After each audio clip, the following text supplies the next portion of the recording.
포이맨 칼럼 성경으로 과학을 증명함.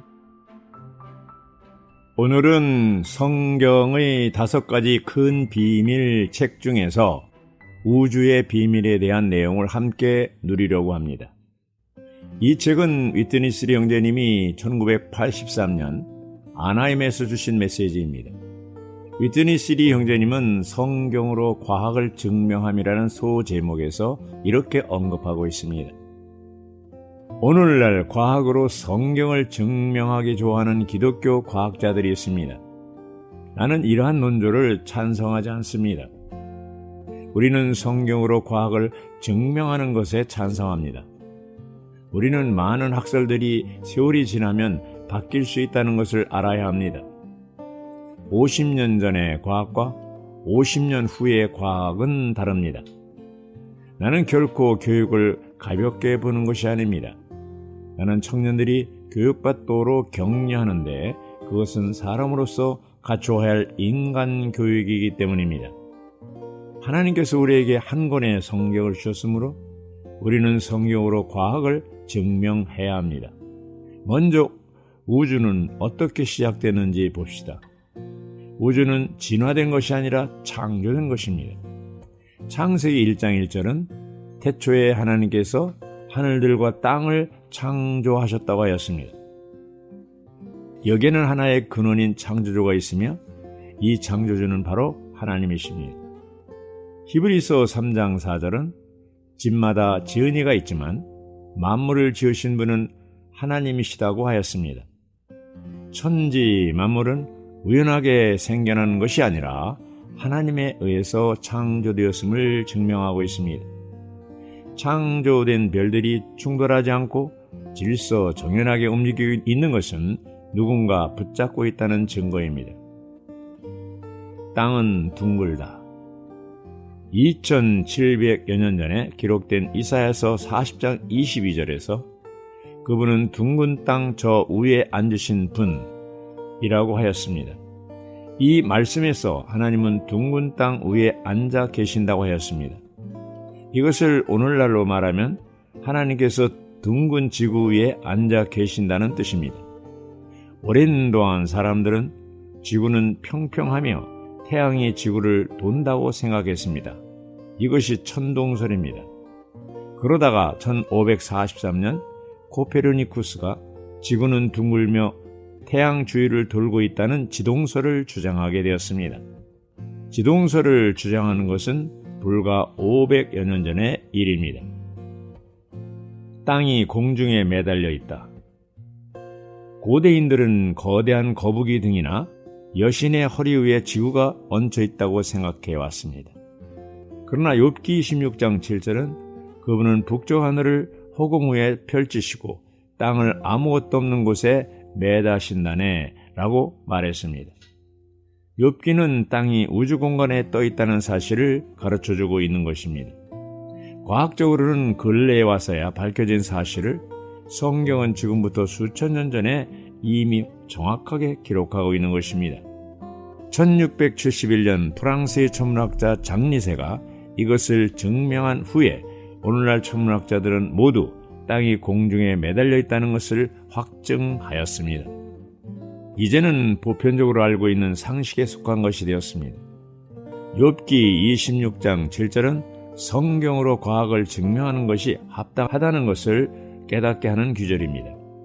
워치마니 형제님도 구약성경 욥기의 개관에서 이것을 언급하였으며 욥기서에 심오한 과학이 포함되어 있다고 말했습니다.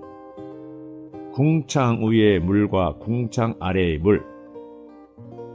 창세기 1장 6절로부터 8절은 하나님께서 말씀하셨다.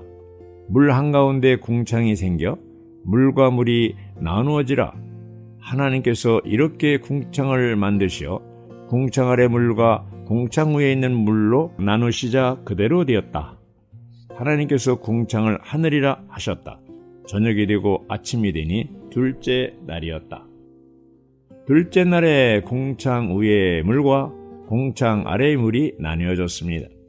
여기서 궁창은 지구를 둘러싸고 있는 대기권을 말합니다. 우주와 땅 사이에는 대기권이라 불리는 궁창이 있습니다. 영어로 궁창을 expanse라고 하는데 그 뜻은 펼쳐짐, 확장, 팽창을 말합니다. 히브리어도 같은 의미입니다. 지구를 제외하고 다른 어떤 곳에도 궁창이 없습니다. 달에는 궁창이 없기 때문에 사람들은 달에 갈 때 공기를 가지고 가야 합니다. 오늘날 사람들은 또한 화성에 우주 로켓을 보내서 생명이 있는지 없는지 조사하고 있습니다. 그러나 나는 그곳에 생명이 있다고 생각지 않습니다. 왜냐하면 생명은 하나님께서 그분의 유일한 목적, 바로 인류가 하나님을 표현하는 목적을 위하여 만드신 것이기 때문입니다. 이런 의미에서 달에는 생명이 없습니다.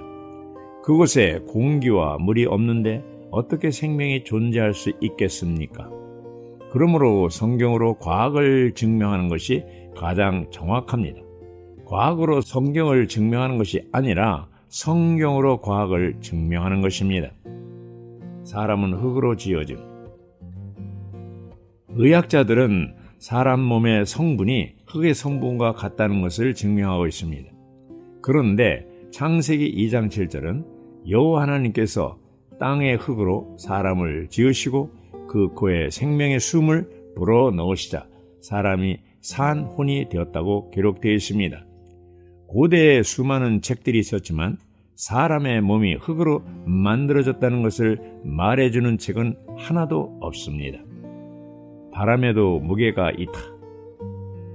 욥기 회복력 성경 28장 25절은 바람의 무게를 정하시고 물의 양을 정하실 때라고 기록되어 있습니다.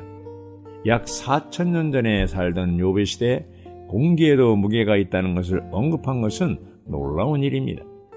그런데 1640년 갈릴레오의 제자 토리첼리가 공기에도 무게가 있다는 것을 증명하였습니다. 이것은 성경의 과학보다 훨씬 앞서 있다는 것을 보여줍니다. 즉, 성경으로 과학을 증명하는 것입니다. 워치마니 형제님도 구약 성경 욥기 개관에서 이것을 언급하였습니다. 대륙 이동설. 욥기 9장 6절에 보면 그가 땅을 뿌리째 흔드시어 그 기둥들이 흔들리게 하신 분, 그가 땅을 그 자리에서 움직이시니 그 기둥들이 흔들리도다 라고 했습니다.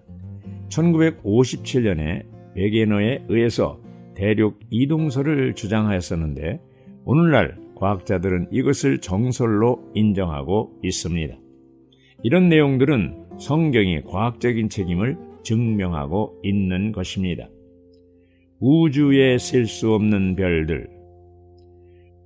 20세기 초기까지만 해도 대부분의 사람들은 하늘의 별은 수천 개 정도에 불과하며 성경이 틀렸다고 주장하였습니다. 그런데 근래 와서 천체 망원경이 발달하면서 하늘의 별은 엄청나게 많으며 우리가 살고 있는 은하계만 해도 별이 1000억 개가 되며 우주에는 이러한 은하계가 1000억 개가 더 존재한다는 사실이 밝혀졌습니다. 3400년 전에 기록된 창세기 22장 17절은 셀 수 없는 하늘의 별들에 대해서 언급하고 있습니다. 성경 말씀 그대로 하늘의 별은 1000억 곱하기 1000억 개나 되는 셀 수 없이 많다는 사실이 증명된 것입니다. 위대한 과학자 아이삭 뉴턴은 유명한 저서 프린키피아에서 천체에는 태양, 행성, 해성 등으로 매우 아름답게 이루어져 있는데 이것은 지성을 갖춘 강력한 실제자의 의도와 통일적인 제어가 있기 때문에 비로소 존재하게 된 것이라고 말했으며 또한 과학이란 하나님이 창조하신 피조 세계를 연구하는 학문이다 라고 과학에 대한 정의를 내렸습니다.